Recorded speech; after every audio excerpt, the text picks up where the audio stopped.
the control decks are a little bit lower in power. There's no just I win the game card to resolve later on like there was with Revelation or Aetherling. I do think that there's a little bit more play to it than there used to be. Polluted Delta will be sacrificed. Majlaton will go grab a swamp. I feel before in the Revelation mirror match, it was a lot more about what was your deck setup than what you were actually playing. And now I feel it's a lot more about the plays you're making and less about your deck setup.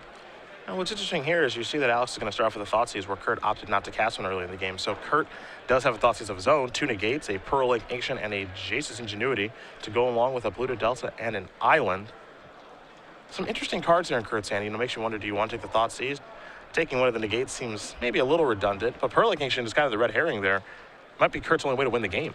It is possible, though Kurt is playing 4 copies of Ashiok and 2 copies of Ugin, so you wonder if those cards showed up in game 1. If so, I think Alex will be loath to take the Pearl Lake Ancient out of his hand, and then something like Negate or Thoughtseize becomes a lot more attractive.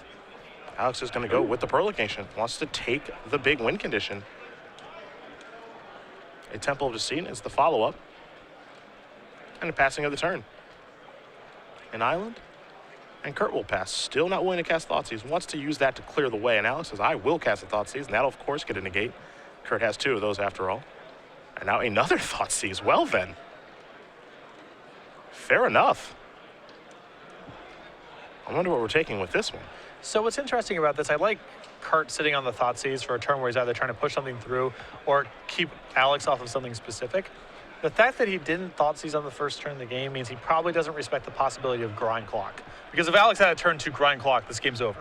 Yeah. I mean, Kurt's hand is not equipped to handle it. So it is interesting insofar as Kurt really didn't register it as a possibility or wasn't willing to pay the cost of an early Thoughtseize to prevent it from happening. Jace's Ingenuity will bite the dust. Majlaton will gain 2 life via Radiant Fountain, undo some of the work that those Thoughtseizes have done, and pass it back Kurt's way. Kurt will play a Delta and kick it back. Still not willing to Thoughtseize just yet. Did pick up a Dissolve for the draw step. Majlaton will play a Temple of Deceit. Take a look at the top card. We will see where that is headed here momentarily. Looks like it's going to be the bottom card. He will pass the turn back over to Spiess. Polluted Delta number 2. And a pass. Prognostic thinks the draw, and we found our first missed land drop. Kurt hasn't missed one just yet. He'll play a Swamp. And now he's going to play a Thoughtseize.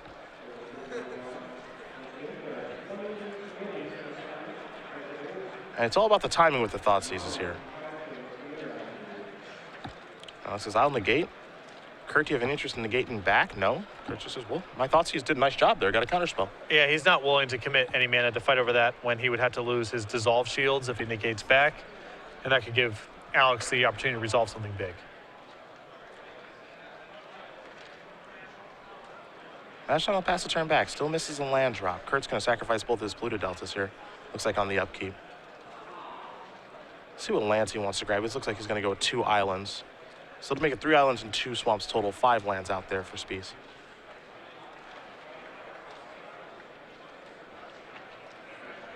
I think Kurt is sacrificing now because he only has 6 basics in the deck.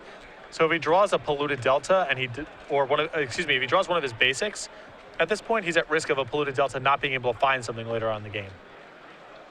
Opulent Palace is the land. Majlaton will cast a Dig Through Time. That'll get hit by a negate. Alex will draw. Does have Prognostic Sphinx in hand. You wonder if that's the big haymaker he's trying to set up. There's a Polluted Delta.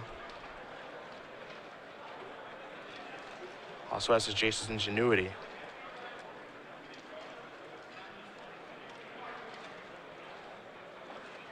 Makes you wonder which card's more important in the situation. Well, it's interesting because all 3 of them are really attractive in different ways.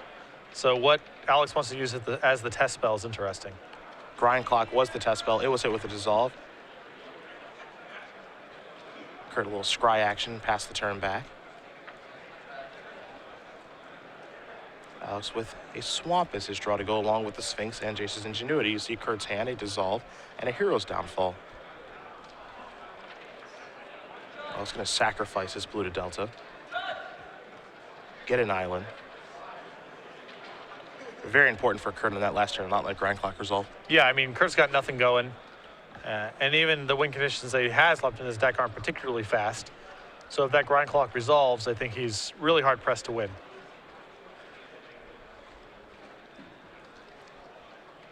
Seems though Alex has some interest in playing something on his main phase. Not to say he can't play Jason Ingenuity on his main phase, but perhaps it'll be the Sphinx. He'll play a land. He's just going to pass the turn back. On the upkeep, he's going to play Jason Ingenuity. And a buy to dissolve. Disdainful Stroke will be the draw, and that's pretty timely there. Yep.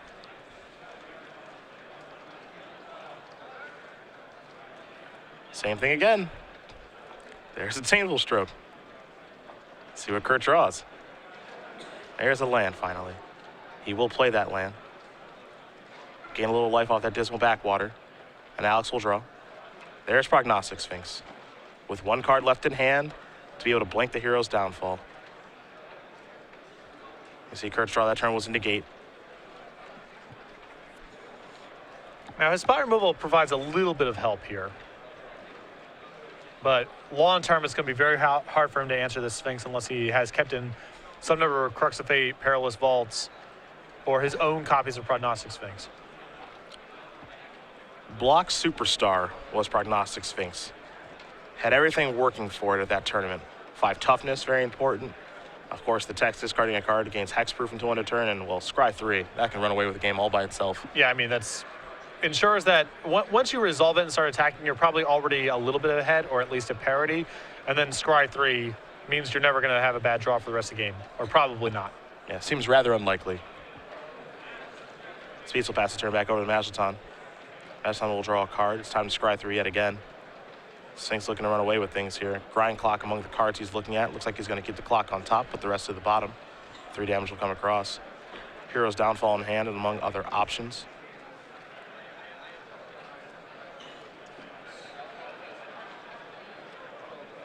See if any interest in casting another spell here or not.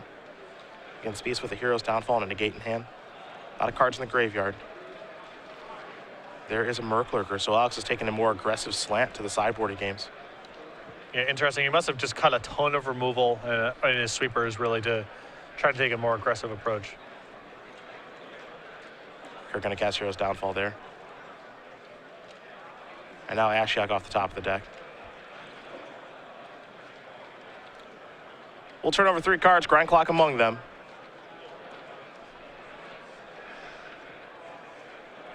Alex with a Hero's Downfall and Grip and a Disdainful Stroke as well. But he will just untap and draw. And it takes a long time for Prognostic Sphinx to work down Ashiok. Yeah. Ashiok's loyalty raises by 2. Sphinx is hitting it for 3, so it does take quite a bit of time and quite a few attacks. And every piece of spot removal, you know, gets you back to parity. Or better than parity, actually. Yeah. You're +1 at that point. Hero's Downfall will take care of Ashiok. Kurt not even willing to fight over that, even though he has a negate in his hand. Here's the attack. We'll Scry 3. All those cards going to go to the bottom. Majlaton, no interest in those. And now he will play Tassiger, so a lot of creatures in his deck after sideboard. Yeah, he's gone just full beatdowns here. Part of that is because, you know, he doesn't want a bunch of removal in his own deck. Part of that is anticipating that Kurt has removed a lot of his own removal. And it looks like, you know, Alex has a really good shot of winning this game. And if that occurs, I'm interested to see if Kurt sideboards way differently, and then if Alex sideboards way differently, anticipating that Kurt has done the same thing. Disdainful Stroke is countered by negate, so Prognostic Sphinx is in here for Kurt. However, Alex has a 4/5 Tassiger that's in play, and it's also a card drawing engine as well, so things do get a little bit more interesting now, where these Sphinxes, I imagine, will stare at each other a little bit. Alex still has the opportunity to just attack with both creatures, because the Sphinx isn't eating anything. Yeah. But you're right that this Tassiger, now that the board is stalled out, is a big problem for Kurt. If he can't kill it, the card advantage is going to kill him if the 4/5 doesn't. And Alex is going to attack with both creatures, as you mentioned. Can't kill either one, so a relatively safe attack here. Ooh, and Tassiger Prognostic Sphinx is a combo. Ever heard of it? Didn't think we'd be dialing that one up this weekend. So much good stuff going on here. 2 good deals. 2 good deals.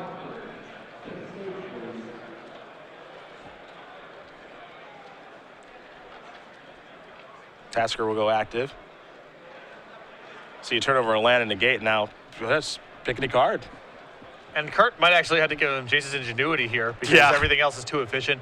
And Alex's hand is tied.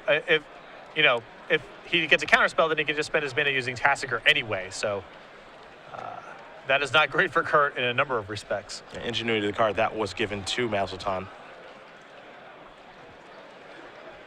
The draw looks to be a dismal backwater here for Spiess. And Spiess can't afford to attack, it seems. I suppose he can because he can go up to 8. Yeah. Ooh, now top card, a copy of Crux of Fate. Hello. That might change some things.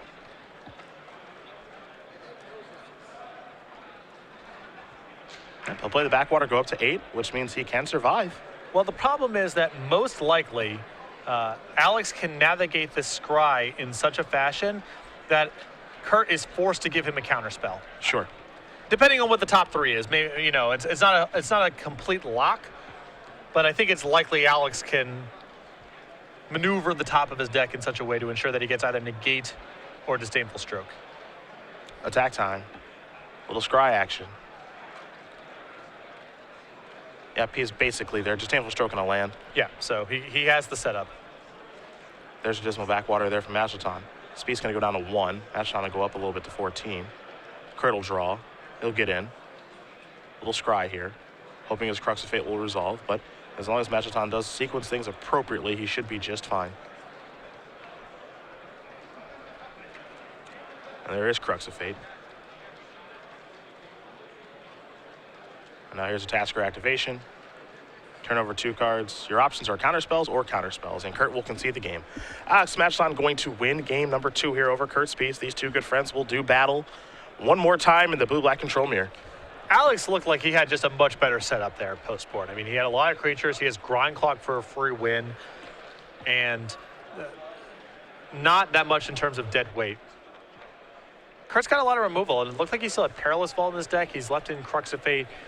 It looks like there's a lot of uncertainty / hedging on Kurt's side of the table, where Alex has a pretty streamlined game plan. Well, these two players are going to shuffle up very quickly and get ready for game number 3, so we won't take too long talking about the feature match area here for SCG Live. You can join it today. Yeah, you can hop into the chat right now, though if you are not a subscriber, you are in slow mode chat, which means you can post once every 2 minutes. If you subscribe for only $4.99 a month, you get access to unlimited posting inside the chat and custom emoticons and badges, as you see in front of you right now.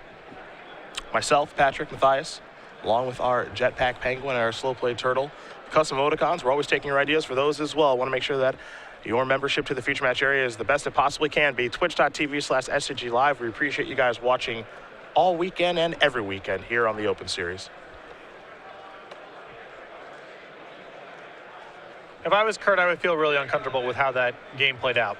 Obviously, you're going to lose some games over the course of the tournament. That just happens. But in a fashion where it feels like your opponent just has a much better setup for the mirror match. I wouldn't be thrilled. It's not a good feeling. Temple of Deceit to start here from Majlaton. Blue to Delta on Spiess' side. Spiess' draw looks to be a Liliana.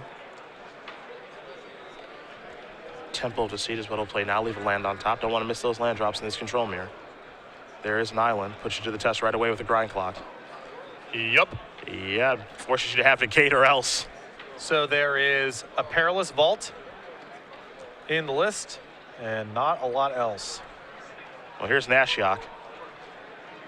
And now this forces Alex to have a copy of Hero's Downfall to get that off of the table. Dissolve the draw. Interesting that these milling effects are the ones that can take over the game. I was going to say, good old-fashioned millstone race. Yeah. This is taking me back to 1995. Played in plenty of these games myself. And with Ashok, you kind of have a small window to get it off the table with Hero's Downfall, because now if Kurt has a counter spell, he can just leave his man up the entire time to protect his Ashok. Grind Clock going to tick up. Majlaton going to play a Temple. Take a look at the top card. It'll stay on top. But you know Ashok's just going to keep getting to work. All right, Alex will pass. Ashok goes up. Bunch of cards get turned over. Here's a Thoughtseize. There's a dissolve. You can see Kurt's hand, his inability to fight back, so Alex will scry. Leaves his card on top very quickly.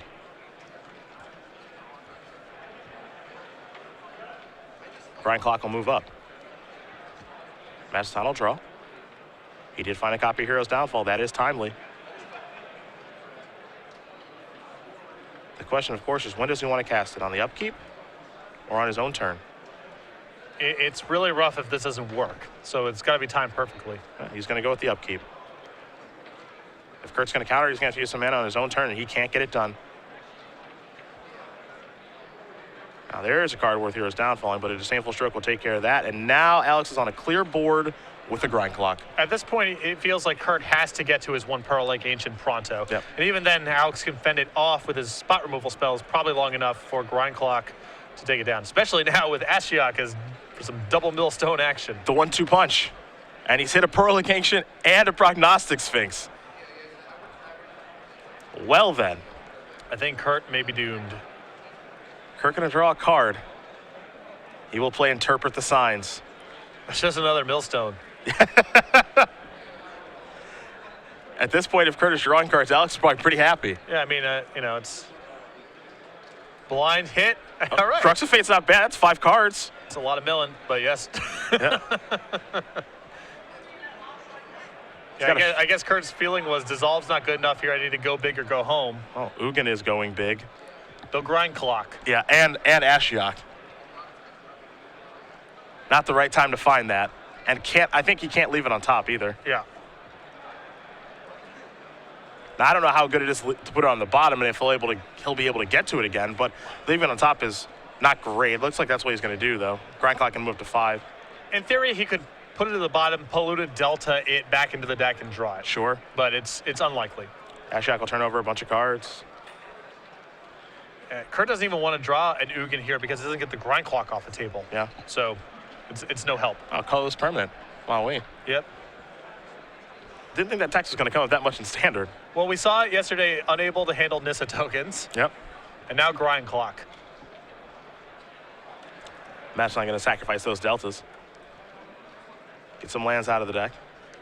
We need to be searching on Gatherer for all the sweet artifacts if Ugin becomes a thing. It's a strange slant that this matchup has taken as here's a dig through time.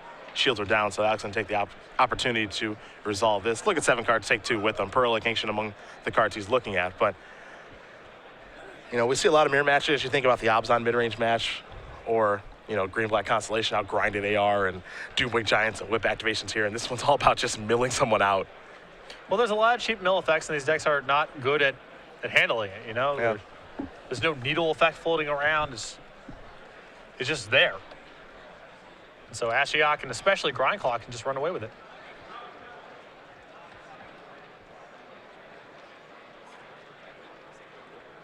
Little Thoughtseize action here from Alex. I'll show you 2 Heroes Downfalls. Crux of Fate, Dissolve, Ashiok, couple of lands. Dissolve gonna bite the dust. Gonna send it back Kurt's way. Heroes Downfall gonna go after Ashiok. We'll see if Alex fights over that, and he won't. I think that even if Alex could fight over that, he wouldn't even bother with it because he can just win the game with the Grind Clock at this point.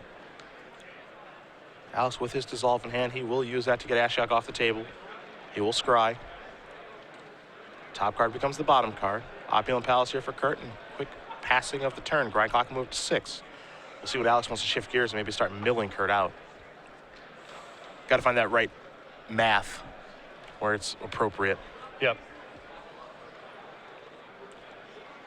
That's the thing with Grind Clock. It is basically just a math equation. It can be a bit fuzzy because people are drawing cards and using sack lands and stuff. But no one ever sits down and does the math. They just stop when it feels right. Yeah.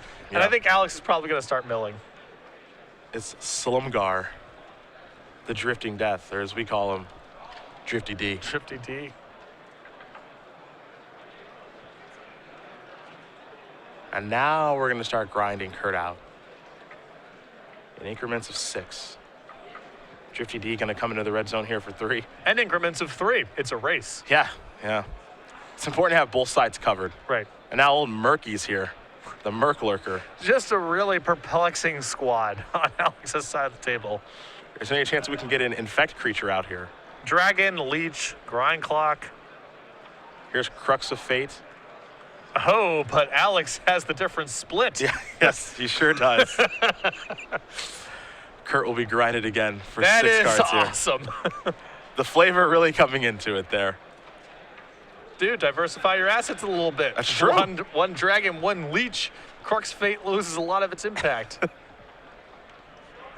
Alex not willing to lifelink his Merc Lurker, just come into the red zone with it. This has been a really great tournament to cover. It really has. It really has.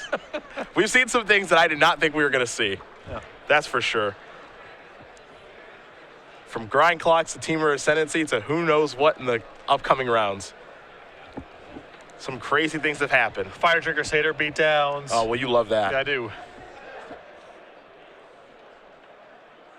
Alex going to take a look to see how many cards Kurt has left, how many grind clock activations is going to take in combination with draw steps here to get the job done. He'll turn over 6 more. Cranial Archive, one of the cards that gets turned over here. Maybe Kurt's only out in the situation. Here comes old Murky. And a passing of the turn. Spiess will draw. Dig through time among the options. So it's time to delve. And we'll get to look at the top 7, maybe. Alex is deciding if he wants to grind clock or not just yet. And he will. So he had 11 cards before the activation, only 5 left. Kurt will get to look at those 5. See a Perilous Vault, an Ashiok, Disdainful Stroke, a Dissolve, and an Island. He gets to take 2 of those with him. Yeah, but that's not out to a grind clock activation next turn. Is not. Alex Majlaton's going to win this match here over Kurt Spiess. 2 games to 1. Blue-black control mirror goes to Alex, and truthfully, looks like he was better set up for it. Yeah, his deck seemed awesome post-board. He had a lot of I win the game effects, especially the grind clock.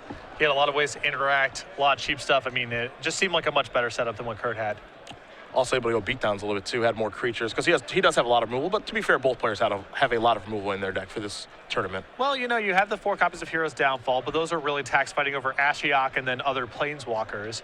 And so even though the Merc Lurker is a little bit anemic, Kurt probably isn't going to be able to block it very easily. It has some utility if Kurt has Planeswalkers of his own, and at some point he's got to kill it. Yeah. You know, it's attacking for 2 a turn. You got to stop it at some point. And if it eats a Hero's Downfall or forces Kurt to try to tap out for Crux of Fate, those are all big victories. So I really liked Alex's setup, even though some of the creatures there look like they're for other matchups. Just trying to go beat downs in the blue-black mirror match makes a lot of sense. Alex Majlaton